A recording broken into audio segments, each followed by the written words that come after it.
organizations said there's so much we're getting wrong. There's so much we're silent on. There's so much we don't understand about what our employees are experiencing. We have not validated that well or at all historically. So we saw a huge change in many organizations, not all, but many humbled themselves publicly to say, what don't we understand? What are we not hearing?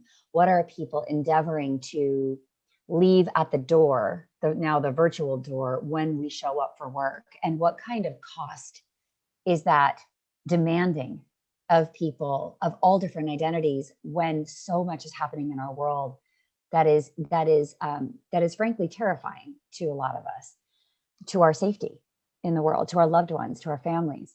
So I think we're having a really honest moment.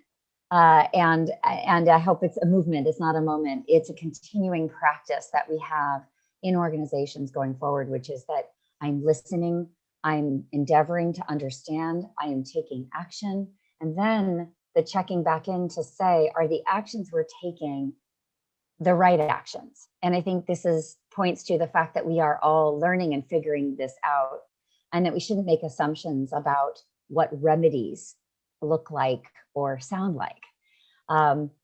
There may be a difference between, for example, well, we wrote a check, we are donating money, and yet leadership is not saying anything about the emotions that are being experienced, right? So there's different choices, and I think we need to do it all. We need to be, financially making commitments, but I think from a leadership perspective, we need to be stepping forward and saying, I am outraged, I am heartbroken, I am motivated to do something, I am investigating what I can do from where I sit in my sphere of influence, whether I'm in a community or not.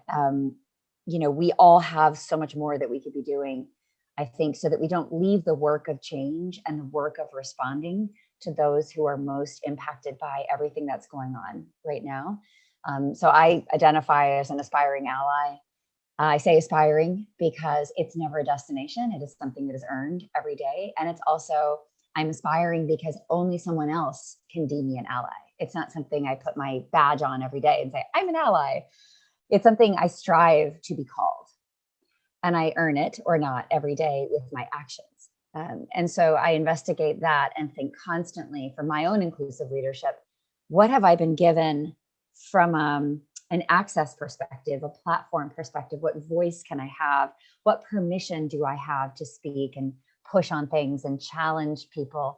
And where will I be heard differently, perhaps because of my identity and the assumptions that are made about, Jennifer's like us, which is interesting because I identify also as an LGBTQ plus woman, but that aspect of my identity is not visible unless I make it visible.